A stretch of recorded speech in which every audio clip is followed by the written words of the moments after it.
بسم اللہ الرحمن الرحیم۔ سورہ بقرہ کی آیت نمبر 31 کے سلسلے میں پچھلے چند ہفتوں سے بات چیت آپ سن رہے ہیں، اور اللہ تعالی کا کلام ایسا فصیح و بلیغ ہے، اور قرآن پاک کی تفسیر اتنی تفصیل اور اتنے زیادہ علوم کی طالب ہے کہ کسی آدمی کو حضرت نوح علیہ السلام کی عمر بھی مل جائے تو وہ قرآن پاک کی شرح بیان کرنے کو ناکافی ہے۔ اور اللہ کی کتاب اس بات کا خود تقاضا کرتی ہے کہ جو کچھ اسلاف نے لکھا ہے اور جو اس میں حق اور ثواب ہے وہ سامعین کی خدمت میں پیش کیا جائے، کیونکہ ظاہر ہے وہ اپنی بہت سی مصروفیات اور بہت سے ضروری کام چھوڑ کر ریڈیو کے ذریعے قرآن پاک کی تفسیر کا علم حاصل کر رہے ہیں۔ اس لیے یہ بھی خیال میں آتا ضرور ہے کہ اسے مختصر کر لیا جائے، مگر کئی مجبوریاں ایسی ہیں جس کی وجہ سے اختصار کیا نہیں جا سکتا۔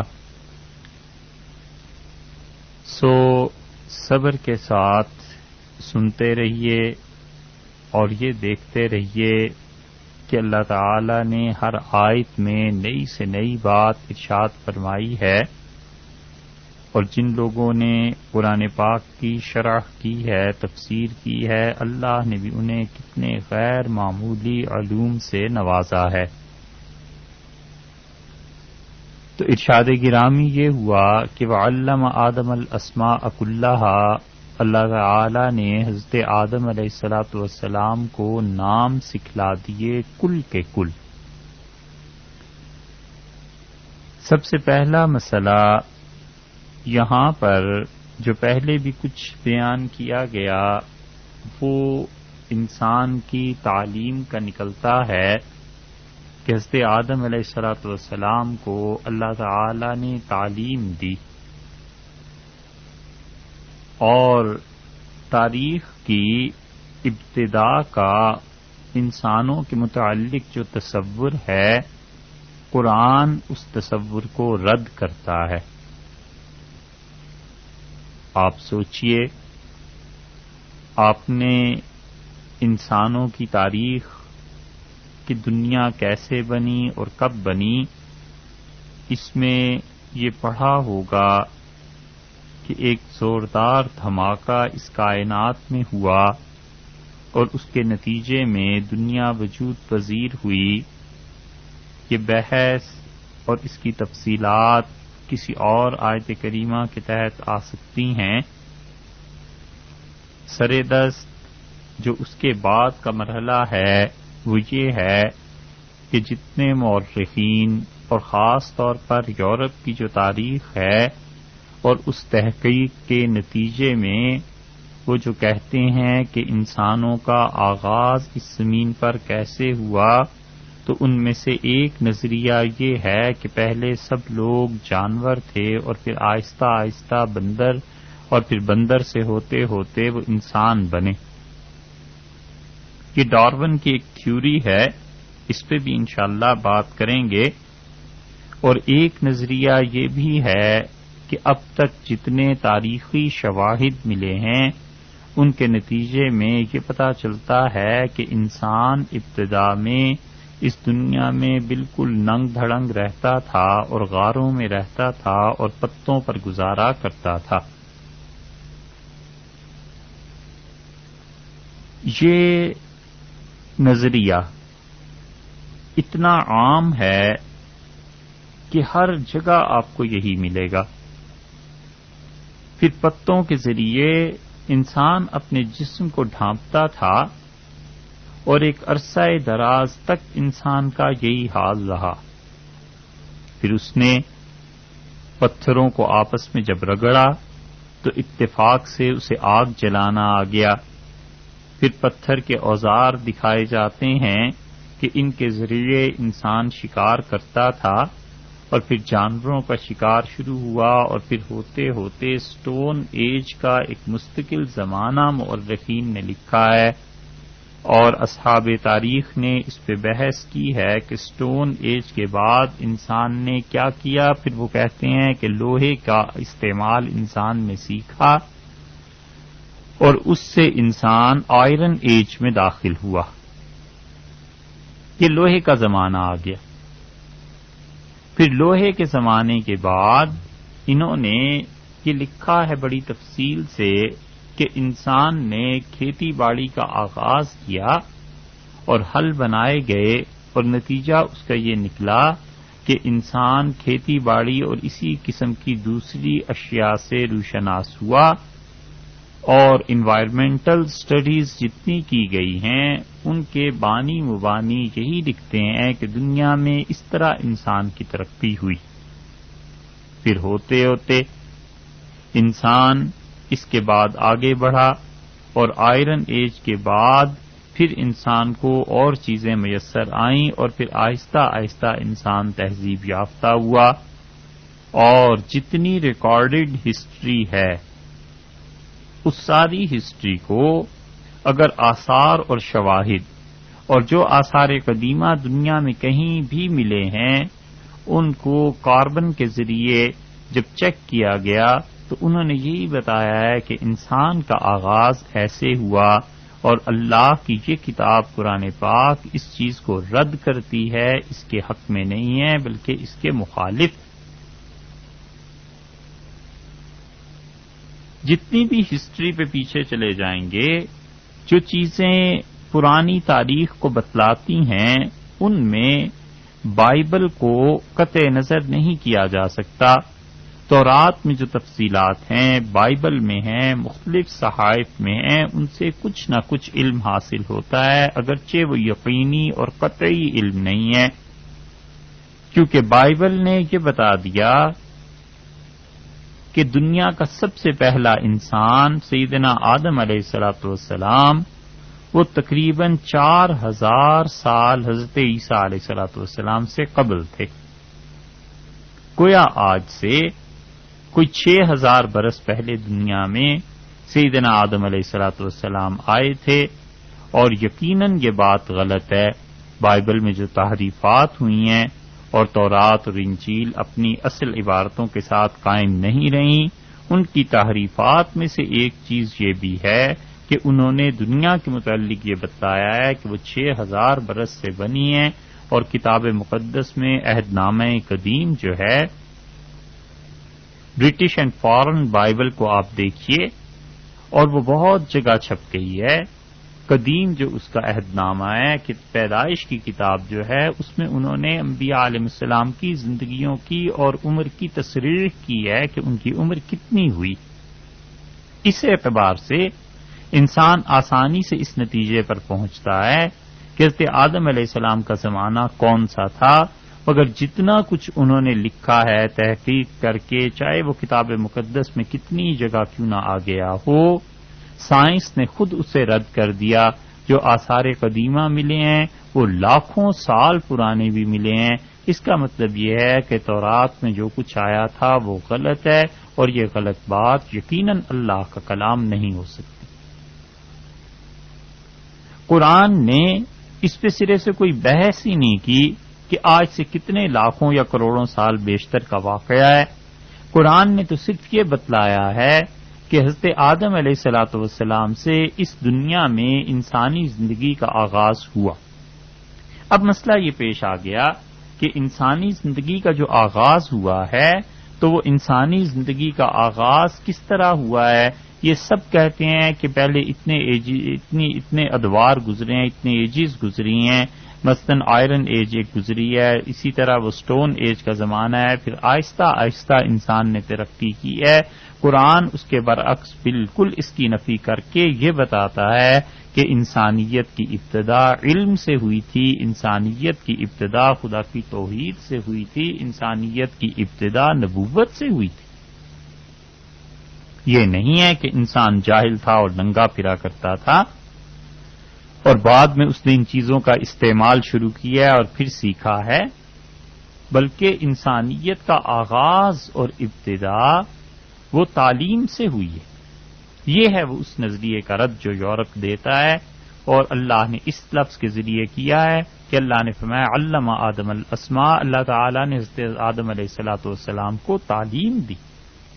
انسانیت کا ماضی اور انسانیت کے ماضی کی تاریخ روشن ہے، نبوت پہلے دن سے اس دنیا میں ہے۔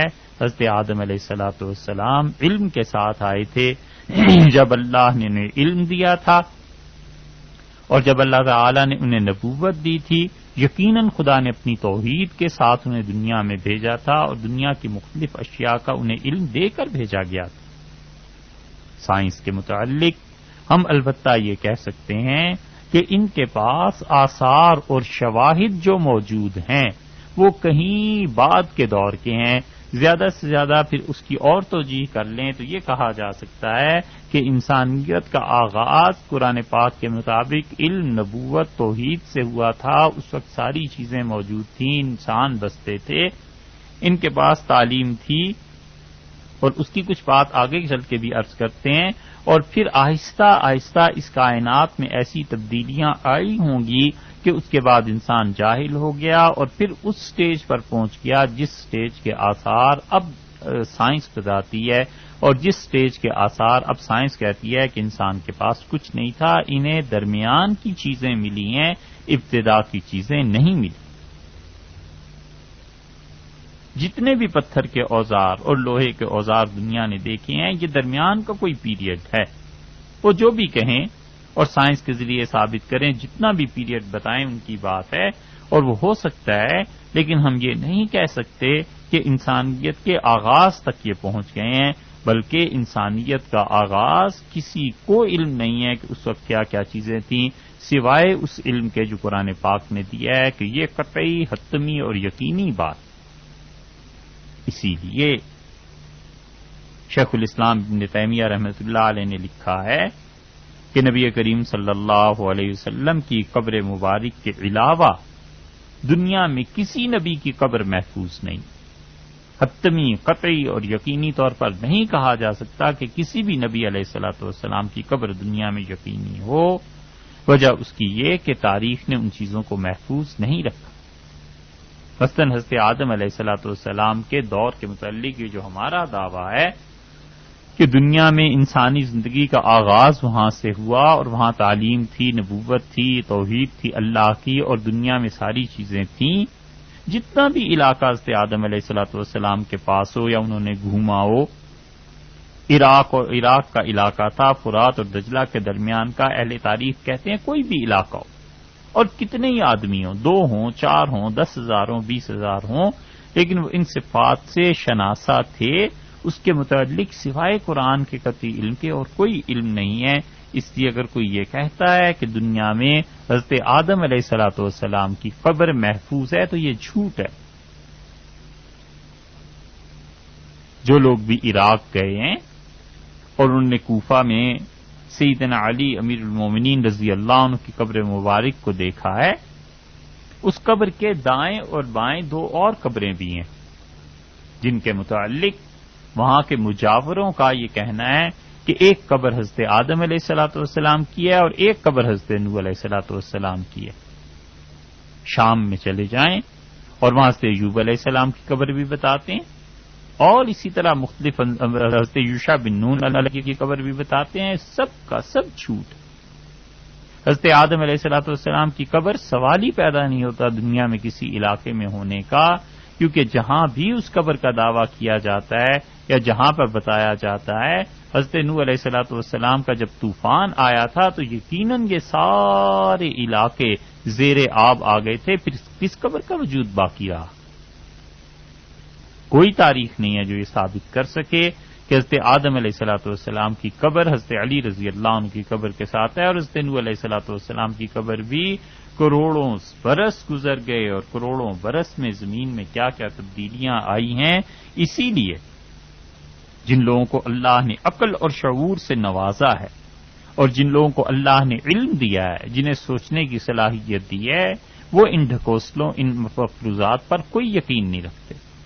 جتنا جتنا انسان کا علم وحی کی روشنی میں بڑھتا چلا جاتا ہے، اتنا ہی اتنا وہ ان ڈھکوسلوں سے بھاگتا ہے، پرے ہو جاتا ہے۔ کوئی ذی عقل انسان اور کوئی باشعور انسان یہ تصور بھی نہیں کر سکتا کہ حضرت آدم علیہ الصلوۃ والسلام کی قبر حضرت علی رضی اللہ عنہ کی قبر کے ساتھ موجود ہو، کجا یہ کہ کسی انسان کو اس پہ یقین دلایا جائے۔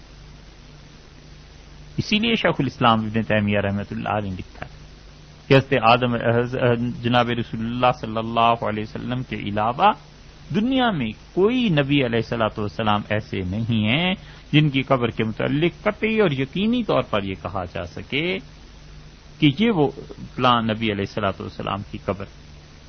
قبل مسیح علیہ الصلوۃ والسلام کے زمانے کو ڈارک ایج کہا جاتا ہے، اور ڈارک ایج اس اعتبار سے بھی کہا جاتا ہے کہ دنیا کی جتنی ریکارڈڈ ہسٹری ہے زیادہ سے زیادہ کتنی 2-3-4 ہزار برس کی ہوگی، اس سے بھی پہلے کی تفصیلات کا کوئی علم نہیں ہے۔ اللہ کی کتاب نے بتایا ہے کہ علم آدم الاسماء کلھا، اللہ تعالیٰ نے حضرت آدم علیہ الصلوۃ والسلام کو تمام نام سکھائے تھے۔ یہ ہے وہ تاریخ کا نظریہ جو قرآن نے دیا ہے، اور قرآن کی اس تاریخ کے ابتدا کے تصور سے یقیناً زد پڑتی ہے اس نظریہ تاریخ کو جو یورپ نے دیا ہے، کہ وہ کہتے ہیں انسان تو پہلے کچھ بھی نہیں تھا، ایسے ہی رہتا تھا۔ اللہ تعالیٰ نے بتایا کہ ہم نے آدم علیہ السلام کو اپنا خلیفہ بنایا ہے، زمین میں سب سے پہلے انہیں بھیجا ہے، اور ان کے ساتھ ساتھ یہ نہیں ہے کہ وہ لوگ ننگے رہتے تھے۔ اللہ تعالیٰ نے قرآن پاک میں بتایا ہے یا بنی آدم قد انزلنا علیکم لباسا یواری سواتکم وریشا، اے آدم کی اولاد علیہ الصلوۃ والسلام، ہم نے تم پر لباس اتارا ہے جو تمہارے ستر کے اعضاء کو چھپاتا ہے، وریشا، اور اس میں تمہاری زینت کا سامان بھی۔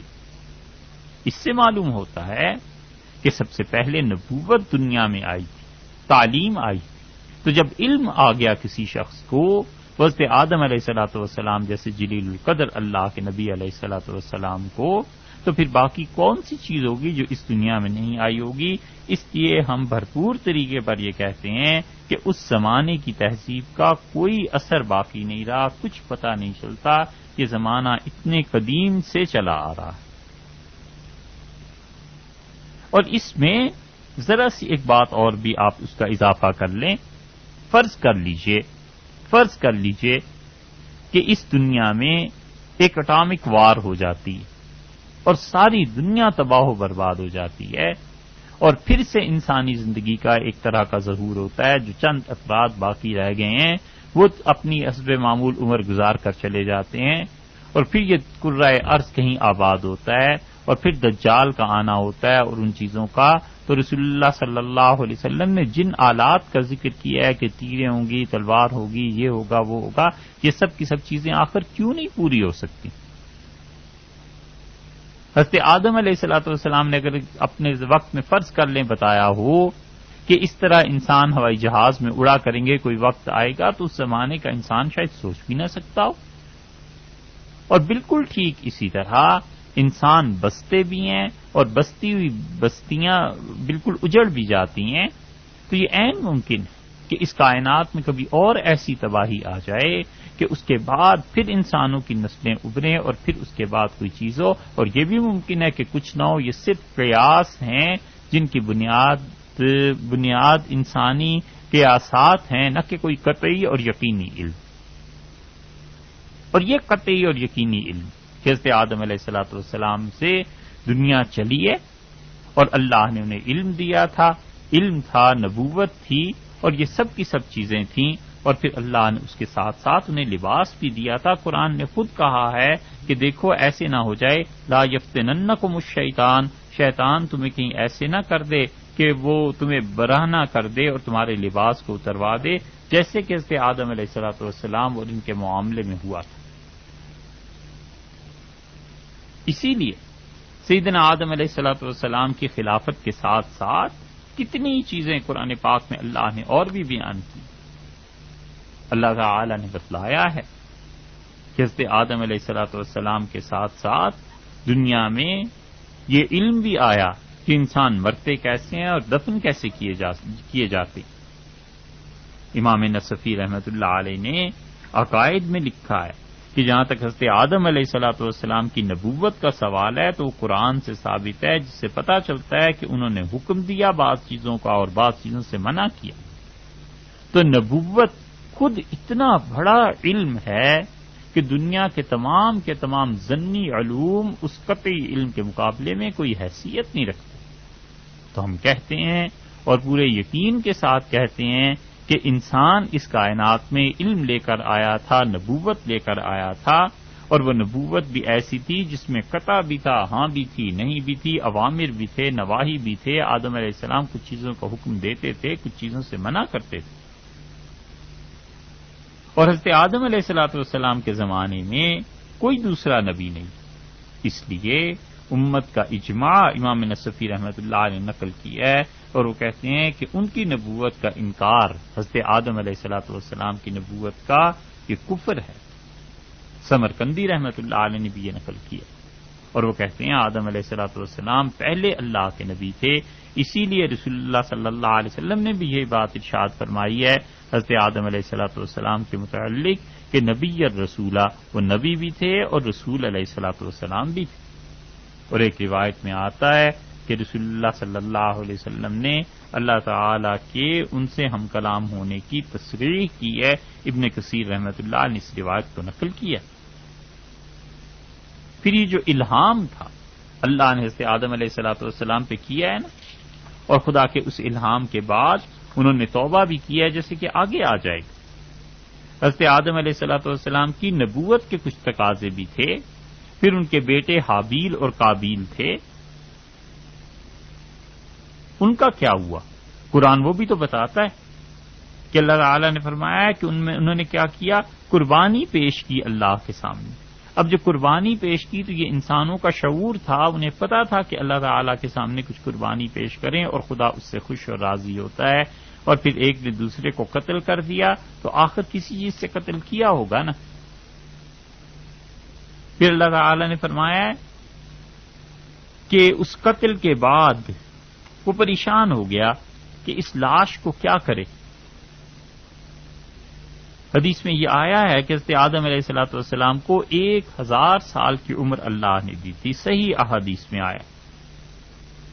اور وہ دو بھائیوں کی باتیں بھی اللہ نے نقل کی ہیں، حابیل اور قابیل کی، اور اس سے اپنے بھائی سے کہا کہ انما یتقبل اللہ من المتقین، اللہ تو متقی لوگوں کی قربانی کو قبول کرتا ہے. تو یہ تقویٰ تھا، دنیا میں حرام کوئی نہ کوئی چیزیں ہوں گی جن سے وہ بچتے ہوں گے. اللہ تعالی نے فرمایا فبعث اللہ غرابا، تو اللہ نے کوے کو بھیجا، یبحث فی الارض، جو کیا کرتا تھا، زمین کو کھودتا تھا اپنی چونچ کے ذریعے. بعض روایات میں آتا ہے کہ ایک کوا مرا ہوا تھا، دوسرا کوا آیا اور پھر اس نے اس کو دفن کیا ہے، تاکہ اللہ تعالی نے اتنا تو خود بھی ارشاد فرمایا لیجوریہ کیف یواری صوت اخی، تاکہ اسے سکھائے، قابیل کو دکھائے کہ وہ اپنے بھائی کی لاش کو کیسے چھپائے. تو قابیل بولا قال یا ویلتا، کہتا ہے ہائے ہائے افسوس، اعجزت ان اکون مثل ھذا الغراب، میری تباہی ہو گئی، میں اتنا بھی نہ کر سکا کہ اس کوے کی طرح کرتا، کوے ہی سے میں سیکھ رہا ہوں، اس کوے جیسا ہی ہو جاتا، اسی کی مانند ہوتا. فاواری سوات اخی، اور میں اپنے بھائی کی لاش کو چھپاتا. فاصبح من النادمین، سو اس طرح وہ شرمندہ ہو گیا. تو قابیل کا لاش کو چھپانا، پھر کوے سے سیکھنا، یہ سب کی سب چیزیں بتاتی ہیں کہ اللہ تعالی نے آدم علیہ السلام کو دنیا میں جو بھیجا تھا تو وہ اسی چیز کے ساتھ بھیجا تھا کہ وہ تعلیم تھی. پھر ایک اور چیز بھی آپ سوچئے، علامہ کے لفظ پہ بات کر رہے ہیں ہم کہ اللہ تعالی نے تعلیم دی، تو حضرت آدم علیہ السلام نے بیت اللہ کو تعمیر کیا تھا نا، صحیح احادیث میں آیا. تو یہ وہ نظریہ ہے ہمارے پاس کہ جس کی بنیاد قطعی کلام اللہ کا، کتاب ہے اور سنت ہے. اور اس کے مقابلے میں یورپ نے اور مختلف لوگوں نے جو تصور دیا ہے وہ یہ کہتے ہیں کہ انسان کو ابتدا میں کچھ نہیں پتا تھا، جاہل تھا انسان. تو حضرت آدم علیہ الصلوۃ والسلام نے خدا کا گھر تعمیر کیا. انسان کو پتا تھا کہ گارا کیسے بناتے ہیں، مٹی کیسے ہوتی ہے، اینٹیں کیسے رکھتے ہوں گے، پتھر کیسے رکھتے ہوں گے، کچھ نہ کچھ تو تھا نا. اور پھر اللہ تعالیٰ نے ایک اور بات عجیب قرآن میں ارشاد فرمائی ہے. اللہ نے فرمایا ان عدت الشہور عند اللہ، اللہ کے نزدیک مہینوں کی تعداد 12 ہے. 12 شہرن فی کتاب اللہ یوم خلق السماوات والارض، جس دن سے اللہ نے آسمانوں کو اور زمین کو پیدا کیا ہے اس دن سے خدا کے نزدیک مہینوں کی تعداد 12 ہے. منہا اربعۃ حرم، اور 4 مہینے ان میں خاص طور پر عزت والے، ادب والے اور احترام والے. یہ خود دلیل ہے کس چیز کی؟ اس چیز کی کہ اللہ تعالی نے حضرت آدم علیہ الصلوۃ والسلام کو جو دنیا میں بھیجا ہے تو اس کے ساتھ ساتھ انسانوں کو یہ تعلیم بھی دے دی گئی تھی کہ 12 کی تعداد ہے مہینوں. جو لوگ کیلنڈر سے واقف ہیں اور جن کی نظر تاریخ پہ ہے وہ جانتے ہیں کہ دنیا میں ایسی اقوام بھی ہیں جنہوں نے 24 مہینے بھی رکھے ہیں، 20 مہینے بھی رکھے ہیں، 6 مہینے بھی رکھے ہیں، انہیں مہینوں کا نہیں پتا تھا. تو انسانوں کی وہ کڑی جس کے ذریعے پہنچیں اس ڈارک ایج کے بعد اس اصل علم تک کہ انسانیت کا آغاز علم اور نبوت سے ہوا ہے، یہ گم ہو گئی، کسی کو ملی نہیں. اس لیے جو کڑیاں جہاں تک ملی ہیں بس اتنی کی بات یورپ کرتا ہے اور اتنی کی بات سائنسدانوں کی تحقیق میں آتی ہے. انہیں غاری ملے ہیں، یہی چیزیں ملی ہیں، لہذا وہ بھی مجبور ہیں اتنا ہی کہیں. اگر وہ خدا کی کتاب کو پڑھتے اور اللہ کی وحی پر اعتماد کرتے اور اللہ تعالی کے اس آخری وحی کو وہ دیکھتے تو یہ کڑیاں گم نہ ہوتی. وہ یقیناً اس پہ ایمان رکھتے کہ کائنات میں انسان کا آغاز علم سے ہوا ہے، نبوت سے ہوا ہے، تعلیم سے ہوا ہے، توحید سے ہوا ہے، خدا کی عبادت سے ہوا ہے، خدا کے گھر کی تعمیر سے ہوا ہے، کفن دفن سے ہوا ہے. ان تمام چیزوں سے انسان کو یہ لوازمات دے کے اللہ نے اس زمین پر نازل کیا. ایک بات تو یہ ہے، اور اس کے ساتھ ساتھ ایک نظریہ اور بھی ہے، اور وہ یہ کہتے ہیں کہ انسان جانوروں سے بنا ہے، اور ڈارون کی تھیوری اس کے ذریعے سے انسان کا وجود قائم ہوا ہے کہ پہلے کچھ تھے، پھر ہوتے ہوتے بندر ہو گئے، اور پھر بندر سے انسان بن گئے. اس تھیوری کے متعلق انشاءاللہ کل کی نشست میں کچھ بات عرض کریں گے. السلام علیکم ورحمۃ اللہ وبرکاتہ.